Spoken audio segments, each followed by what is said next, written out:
नमस्कार दोस्तों, बात करते हैं पंजाब नेशनल बैंक की। स्टॉक में वो कौन सा लेवल होगा जो टूट गया ऊपर की ओर। तो समझ लीजिए स्टॉक जो है अपना बॉटम फाइंड आउट करने के बाद ज़बरदस्त यहाँ पर तेजी दे सकता है। साथ ही नीचे का सबसे इम्पोर्टेंट लेवल कौन सा है जिसको अगर स्टॉक ब्रेक करता है नीचे की ओर तो स्टॉक में और हो सकती है गिरावट। साथ ही दोस्तों, क्या इस स्टॉक में अभी खरीदारी करनी चाहिए पीएनबी के स्टॉक में या नहीं करनी चाहिए। अगर आपने ऊपर के लेवल पर लेके रखा है स्टॉक को तो आपको आगे क्या करना चाहिए। साथ ही बात करेंगे दोस्तों कि क्या यहाँ पर आपको इस समय जो है शॉर्ट टर्म के लिए या लॉन्ग टर्म के हिसाब से इस स्टॉक में एंट्री करनी चाहिए या नहीं करनी चाहिए। सारी चीज़ें यहाँ पर डिस्कस करेंगे, लेकिन सबसे पहले मैं इंपॉर्टेंट पॉइंट आपको बता दूँ कि सब्सक्राइब नहीं किया है तो दोस्तों सब्सक्राइब कर लीजिए, क्योंकि यहाँ पर हम पीएनबी बैंक का कंप्लीट एनालिसिस करने वाले हैं।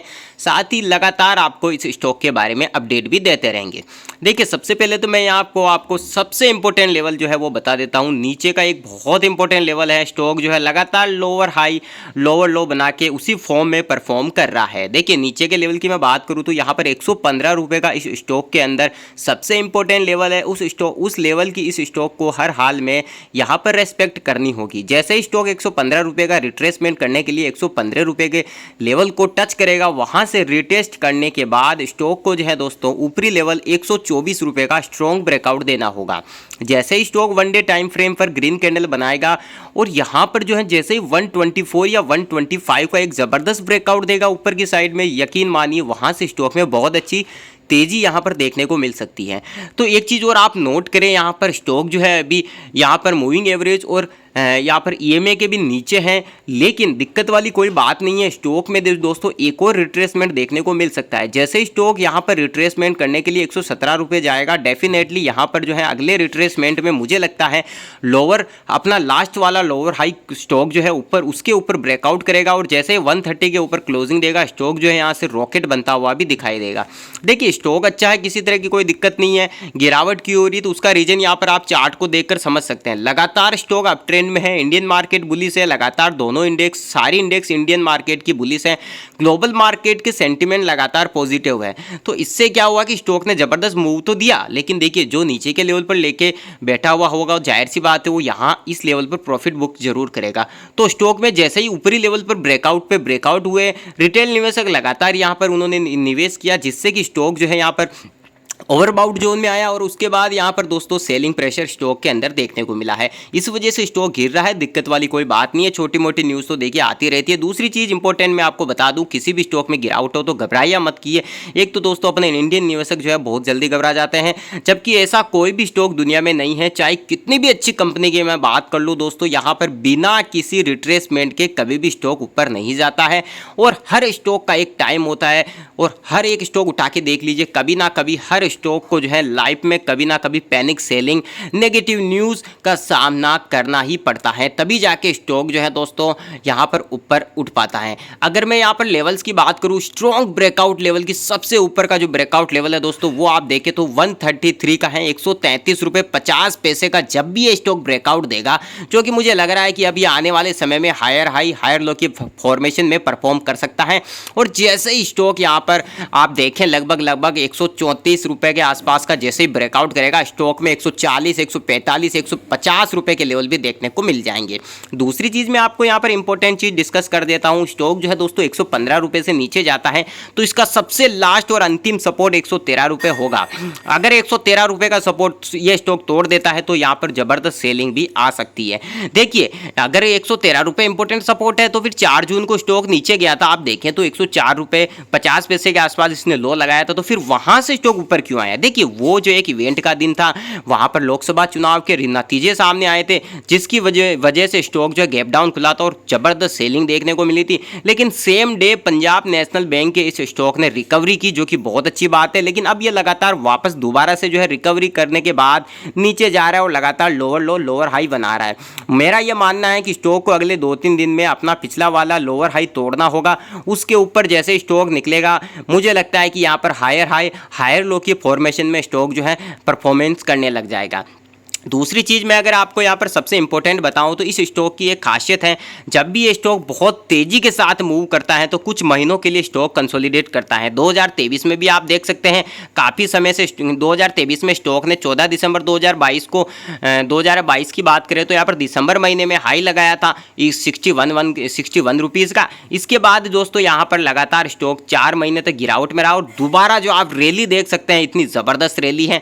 इससे पहले भी स्टॉक जो है लगातार कंसोलिडेट भी करता आया है। देखिए यहाँ पर स्टॉक ने एक जबरदस्त रॉकेट रैली दी है, तो जाहिर सी बात है स्टॉक यहाँ से अब थोड़ा बहुत यहाँ पर नीचे जो है क्रेश भी होगा और यहाँ पर प्रॉफिट बुकिंग भी होगी, लेकिन उससे आपको घबराना नहीं है। बिना प्रॉफिट बुकिंग और बिना पैनिक सेलिंग के कभी भी कोई स्टॉक यहाँ पर जो है वन वे यहाँ पर नहीं जाता। देखिए हर स्टॉक वरुण बेवरेजेस नहीं बन सकता है, याद रखिए हर स्टॉक वीबीएल नहीं होता है कि लगातार भागता ही जाए। अब यहाँ पर आप एक चीज़ देखिएगा, स्टॉक ने लगातार हाई पर हाई लगाए हैं।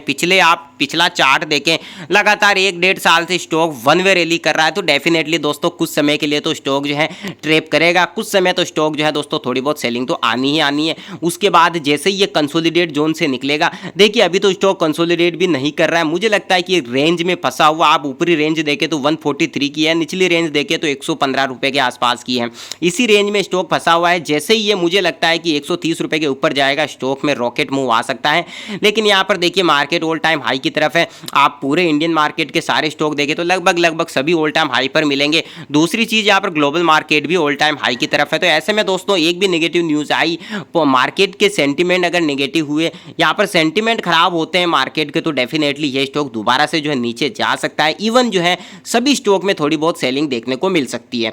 लेकिन देखिए ऐसा भी हो सकता है कि मार्केट जो है अब ऑल टाइम हाई पर है और थोड़ी बहुत सेलिंग दिखाए और रिटेल निवेशकों को ये बताए कि अब तो बस मैं मार्केट जो है अब तो मैं गिरने वाला हूँ, और फिर कुछ समय गिरावट भी दिखाता है। और जैसे ही निवेशक यहाँ पर स्टॉक एग्जिट मारते हैं, उसके बाद बूम, असली बूम दोस्तों उसके बाद ही आता है। अगर आप कोरोना के आसपास के समय देखें तो यहाँ पर स्टॉक जो है लगातार रैली किया और उसके बाद एक रेंज में फंस गया, जिससे कि निवेशकों को ये लगा कि अरे यार ये स्टॉक तो चल ही नहीं रहा है। जैसे ही उन्होंने एग्जिट किया होगा, देखिए विद इन 1.5 साल के अंदर स्टॉक कहाँ पहुँच गया है, यहाँ पर जबरदस्त रिटर्न दिए। देखिए स्टॉक मार्केट का खेल समझने की कोशिश कीजिए। अगर आप नीचे के लेवल पर लेकर बैठे हैं तो बिंदास होल्ड करिए। आपको अगर डर लग रहा है तो जो कैपिटल आपने ये पंजाब नेशनल बैंक के अंदर स्टॉक के अंदर निवेश किया, उस कैपिटल को निकाल लीजिए, प्रॉफिट छोड़ दीजिए, लॉन्ग टर्म में चलने दीजिए। दूसरी चीज मैं एक इंपॉर्टेंट चीज दूंगा, अगर आपको अभी ये स्टॉक लेना है तो मैं ये रिकमेंडेड नहीं करूंगा। रीजन क्या है, देखिए ऑल टाइम हाई पर है और क्योंकि यहां से अगर स्टॉक गिरना शुरू हुआ तो देखिए यहां से जो नीचे के 2-3 लेवल है वो अगर तोड़ देता है, मार्केट के सेंटीमेंट खराब हो जाते हैं, यहां पर निगेटिविटी आ जाती है, लगातार पैनिक सेलिंग का सामना करना पड़ा, तो डेफिनेटली यहां पर 4 से 5 महीने तक लगातार मार्केट गिरेगा और फिर ये स्टॉक भी नीचे की रेट पे मिलेगा। तो आपको ऐसे कंडीशन में काफ़ी रिगार्ड फील करना होगा। इसलिए दोस्तों मैं आपको यही सलाह दूंगा, स्टॉक अच्छा है लेकिन दोस्तों यहाँ पर थोड़ा गिरने दीजिए और ध्यान रखिए लॉन्ग टर्म में जब भी निवेश करें दोस्तों तो बाई ऑन डिप के अंदर ही शेयर को खरीदें। देखिए बाई ऑन डिप का फायदा क्या होगा, एक तो आपको अच्छी रेट में स्टॉक मिल जाते हैं। मान लीजिए बाई ऑन डिप में आप 5 बार में किसी स्टॉक को खरीदते हैं, सपोज कीजिए 5 बार में आप किसी स्टॉक को खरीद रहे हैं, पहली एंट्री मान लीजिए आपने 100 रुपये पे ले ली, दूसरी 80 रुपये पे ले ली और तीसरी एंट्री 75 पे ले ली। ऐसे टुकड़ों में शेयर खरीदते हैं तो अच्छी रेट पे शेयर भी आपको मिल जाता है। अब तीसरी इंपॉर्टेंट चीज़ कि अगर स्टॉक आया ही नहीं नीचे तो कोई बात नहीं दोस्तों, देखिए हर बार मार्केट में ऐसा कोई स्टॉक नहीं होता है जो नीचे नहीं आएगा। स्टॉक कैसा भी हो उसको एक ना एक बार नीचे आना ही होगा, चाहे वो पीएनबी हो या रिलायंस इंडस्ट्रीज़ हो। तो हमेशा ध्यान रखें बाय ऑन डिप के साथ चलें। इससे क्या होगा कि आपका पोर्टफोलियो दोस्तों वैल्यू फॉर मनी हो जाएगा, बहुत बढ़िया एवरेज प्राइस आपकी पोर्टफोलियो की हो जाएगी। तो यहाँ पर ये चीज़ें जो मैंने आपको डिस्कस की है बहुत इंपॉर्टेंट चीज़ें हैं दोस्तों। यहाँ पर लेवल्स वगैरह सारी चीज़ें मैंने आपको बताई। एक चीज़ और मैं बता दूँ सबसे इंपॉर्टेंट आपको पीएनबी के, अगर आप पीएनबी में निवेश कर रखे हैं ऊपरी लेवल पर, तो मैं ये मानता हूँ कि अगर मार्केट यहाँ से एक बार शानदार रिकवरी करता है तो आपको जो है यहाँ पर 143 के लेवल को जो है इस पे नज़र रखनी होगी, क्योंकि जैसे ही 143 के लेवल पे पहुँचेगा और ब्रेकआउट किया इसने तो एक बार को क्या होगा कि रिट्रेसमेंट करने के लिए नीचे जाएगा, वन डे टाइम फ्रेम पर गिरावट दिखा सकता है। जैसे कि आज स्टॉक ने 0.83% की गिरावट शो कर रखी है क्लोजिंग टाइम पर। तो क्यों वो इसलिए होता है क्योंकि जैसे ये 143 के लेवल को ब्रेकआउट करेगा, जितने भी रिटेल निवेशक हैं जो नज़र गड़ाए बैठे हुए हैं वो तुरंत यहाँ पर एंट्री लेंगे और ऑपरेटर यहाँ से गेम पलटने की कोशिश करता है। तो कभी भी दोस्तों पहले रिट्रेसमेंट में स्टॉक जो है खरीदे तो थोड़ा संभल के खरीदे, अपनी एनालिसिस करें, क्योंकि यहाँ पर मैं तो सिर्फ अपना व्यू रख रहा हूँ, क्योंकि पैसा आपका, रिस्क आपका, रिवार्ड आपका है, तो आप जो है आप भी खुद अपनी एनालिसिस करें। मैं तो देखिए खरीदने और बेचने के लिए सलाह नहीं दूंगा, सिर्फ आपको टेक्निकल व्यू बता रहा हूँ। दूसरी चीज़ देखिए, एक रेंज में फंसा हुआ है, बार बार ब्रेक ऊपर जाने की कोशिश करता है और नीचे आ जाता है। देखिए स्टॉक जो है ना तो अभी यहाँ पर हायर हाई बना पा रहा है और ना लोअर लो बना पा रहा है। हालांकि ये लोअर लो लोअर हाई जैसा है, लेकिन इसे कंफर्म नहीं कह सकते क्योंकि यहीं से अगले 2-3 दिन में रिकवरी आ गई और स्टॉक ने 130 रुपये के लेवल का ब्रेकआउट दे दिया, तो हो सकता है stock higher high higher low में परफॉर्मेंस करने लग जाए और डेफिनेटली यहाँ पर 143 का भी यहाँ पर ब्रेकआउट कर दे और रॉकेट बन जाए, तो इसके भी बहुत ज़्यादा चांसेस है। या स्टॉक नीचे चला जाए और यहाँ पर जो है लोअर लो लोअर हाई बनाता जाए, और नीचे नीचे अगर गया तो मैं दोनों इंपॉर्टेंट लेवल आपको बता दिए हैं। 113 रुपये का लेवल है और 104 रुपये तो देखिए मुझे नहीं लगता कि अभी आना चाहिए, अगर आ गया तो फिर तो देखिए ऊपर जाने में काफ़ी समय भी लग सकता है। बाकी देखिए पंजाब नेशनल बैंक के स्टॉक में किसी तरह की कोई दिक्कत नहीं है, अच्छा स्टॉक है, लॉन्ग टर्म के हिसाब से भी बहुत अच्छा स्टॉक है, बैंकिंग सेक्टर का अच्छा स्टॉक है। लेकिन दिक्कत यही है, देखिए जब ये कंसोलिडेट करते हैं पंजाब नेशनल बैंक ये स्टॉक, तो फिर ये स्टॉक क्या है कि एक रेंज में काफ़ी समय रहते हैं। ऊपरी रेंज का ब्रेकआउट करेंगे तो निकल जाएंगे ऊपर, नीचे का अगर ब्रेकडाउन दिया रेंज का तो फिर नीचे जाने के भी चांसेस रहते हैं। इसलिए दोस्तों लेवल इंपॉर्टेंट है, अपने लेवल की रिस्पेक्ट करना यहाँ पर बहुत इंपॉर्टेंट है। दूसरी चीज़, एक चीज़ ध्यान रखें दोस्तों की, ये स्टॉक जो जब कंसोलिडेट करते हैं तो बड़ा जो है निवेशकों को पैनिक करते हैं। इसलिए दोस्तों ऊपरी लेवल पर तो बिल्कुल भी मैं खरीदारी की सलाह नहीं दूंगा। अगर किसी ने ऊपरी लेवल पर इस स्टॉक को ले रखा है तो दोस्तों यहाँ पर आपको अब धैर्य रखना होगा, क्योंकि यहाँ पर आप देखें तो नीचे गिरावट तो हो चुकी है, तो अब एग्जिट मारने का भी कोई मुझे नहीं लगता कि कोई बहुत ज़्यादा आपको फ़ायदा होगा, क्योंकि अगर मार्केट में रिकवरी हो, आपने एग्जिट कर दिया और मार्केट में रिकवरी हो गई तो आपका लॉस हो जाएगा, और आपने एग्जिट नहीं किया तो आपका जो है लॉस बढ़ जाएगा। ये अक्सर होता है मार्केट में, लेकिन देखिए अब आपको धैर्य रखना होगा। मेरे हिसाब से तो धैर्य रखना चाहिए, मार्केट का सेंटीमेंट क्या कहता है उसके बारे में आपको सोचना चाहिए। दूसरी चीज़ दोस्तों, आगे आने वाले समय में जितनी भी बहुत सारी पॉलिसीज़ बैंकिंग सेक्टर के लिए नई नई अपडेट होती रहती है, जैसे जैसे दोस्तों ये बैंक भी अपना बिजनेस अच्छे तरीके से संभाल पाएगा, अच्छा बिजनेस बढ़ाएगा, डेफिनेटली पंजाब नेशनल बैंक में भी बहुत अच्छी बाइंग आ सकती है। लेकिन यहाँ पर गिरावट भी हो सकती है। देखिए ऐसा नहीं है कि स्टॉक चल रहा है तो चलता ही जाएगा, वन वे चल जाएगा, क्योंकि वन वे ऑलरेडी चल चुका है 1-1.5 साल से, तो ऐसा नहीं है कि ये यहाँ से सीधा 200 चला जाएगा। जाने को तो ये दोस्तों 250 भी जाएगा, वो बात नहीं है, लेकिन दोस्तों कुछ समय कंसोलिडेट भी करना होता है। स्टॉक को कंसोलिडेट करेगा, अपना जो है टाइम बिताएगा, यहाँ पर नीचे के लोअर लो लोअर हाई बनाएगा, लोगों को पैनिक करेगा, उसके बाद लोग सेल करेंगे, लॉस में एग्जिट करेंगे, तभी तो स्टॉक के अंदर बुल रन आता है। तो ये चीज़ें दोस्तों ऑपरेटर बहुत अच्छे से जानते हैं। अभी एक एग्जांपल मैं आपको दूं डिक्सॉन टेक्नोलॉजीज का। डिक्सॉन के अंदर क्या हुआ था, जब गिरा था तो बहुत तेज़ी से लगातार गिरता जा रहा था, हर तरफ हाहाकार मच गया था कि डिक्सॉन तो खत्म हो गया, ये हो गया। आज आप डिक्सॉन की रेट देखिए कहाँ पहुँच गई, क्यों? क्योंकि सब ने एग्जिट मार दिया और ऑपरेटर ने उनके स्टॉक जो है खरीद लिए, उनकी क्वांटिटी खरीद ली और ऑपरेटर ने गेम बदला और डिक्सॉन जो नई ऊंचाइयों पर पहुँच गया। ये चीज़ें दोस्तों हमेशा स्टॉक मार्केट में होती आई हैं और अक्सर जो है आपको देखने को मिल जाएगी। अभी बीच में आपने देखा होगा पिछले साल इंफोसिस के अंदर नेगेटिव न्यूज़ की वजह से 1200-1300 आ गया था और आज वापस 1800-1700 चल रहा है। ये चीज़ें दोस्तों देखिए शेयर मार्केट में अक्सर होती है। अगर आप लॉन्ग टर्म निवेशक हैं तो आपको स्टडी अच्छी करनी होगी। नीचे के लेवल पर स्टॉक को, अगर आपका पसंदीदा स्टॉक है, अगर आपकी स्टडी बहुत स्ट्रॉन्ग है, एनालिसिस बहुत स्ट्रॉन्ग है, तो दोस्तों आपको नीचे के लेवल पर किसी स्टॉक को लेकर रखना होगा, फिर इंतजार करना होगा उसके बढ़ने का। और वहाँ पर अगर आप बाई ऑन डिप का फॉर्मूला अप्लाई कर देते हैं किसी स्टॉक पर तो यकीनन जो है आपकी एवरेज प्राइस किसी भी स्टॉक की ज़बरदस्त हो जाएगी। आने वाले समय में भी आपको जो है पोर्टफोलियो बिल्कुल ग्रीन रहेगा।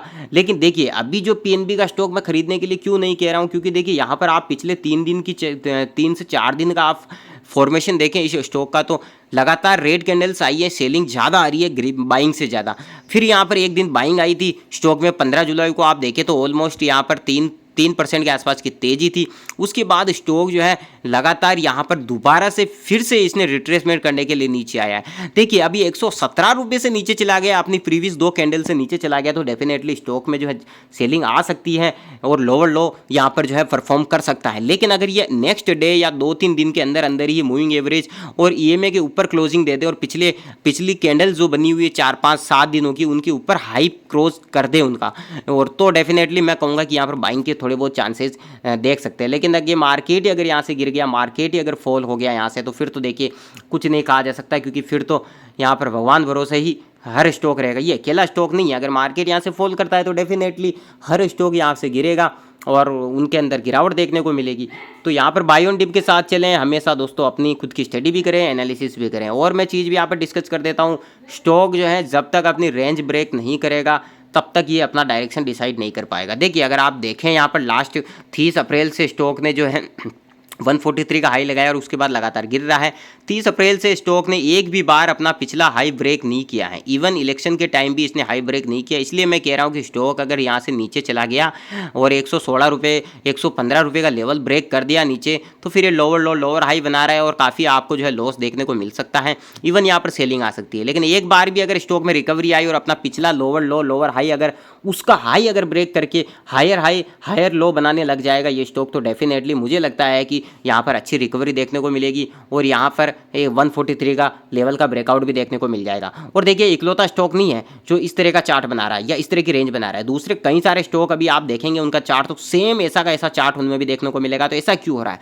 मार्केट स्टेबल नहीं हो पा रहा है, मार्केट डिसाइड नहीं कर पा रहा है कि मुझे क्या करना है। बस मार्केट ऑल टाइम हाई पर है, वहाँ से थोड़ा सा फॉल आता है, लोग डर जाते हैं, सेल कर देते हैं, प्रॉफिट बुकिंग कर देते हैं और जैसे ही वो प्रॉफिट बुकिंग करते हैं से एग्जिट मारते हैं, लॉस में एग्जिट कर रहा है, दोबारा से मार्केट ऊपर चला जा रहा है। तो एक ये रेंज बनी हुई है पिछले 3 से 4 महीनों की, इस रेंज को जो है यहाँ पर बैंक निफ्टी को तोड़ना होगा, तभी जाके जो है वापस स्टॉक्स में यहाँ पर तेज़ी या फिर गिरावट देखने को मिलेगी। अगर ऊपर की ओर जाता है मार्केट तो डेफिनेटली पीएनबी हो या एशियन पेंट हो या फिर रिलायंस इंडस्ट्रीज हो, इन्फोसिस हो, सारे शेयर दौड़ेंगे।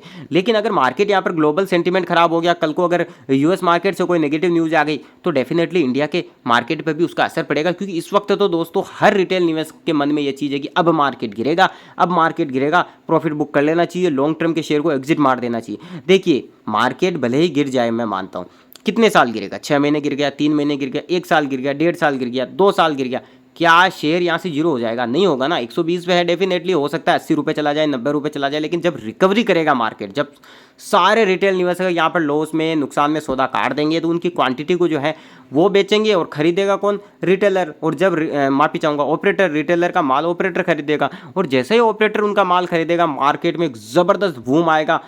क्योंकि हमेशा ऐसा ही होता है, 2009 की मंदी देख लीजिए, स्टॉक कहाँ गिर गए थे, पूरा रेड हो चुका था मार्केट, इतिहास के अंदर इतनी भयानक गिरावट हुई थी और वापस नया इतिहास बना दिया।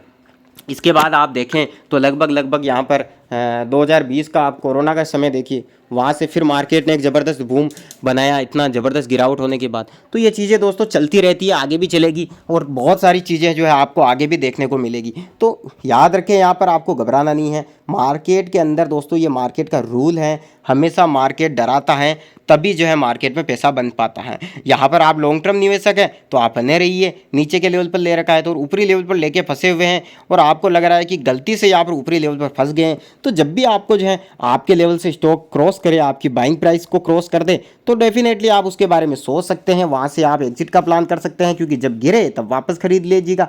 लेकिन याद रखें दोस्तों, एनालिसिस आपका खुद का होना चाहिए, खुद की स्टडी होनी चाहिए। क्योंकि मैं तो देखिए दोस्तों यहाँ पर सिर्फ अपना टेक्निकल व्यू ही आप लोगों को बता सकता हूँ, बाकी दोस्तों स्टडी आपको करनी पड़ेगी। क्योंकि स्टॉक मार्केट है, रिस्क हर जगह है, पैसा आपका है। और मैं फिर दोहरा रहा हूँ बात को, रिवार्ड आपका है, रिस्क आपका है, पैसा आपका है। तो एनालिसिस और स्टडी भी आपकी होनी चाहिए।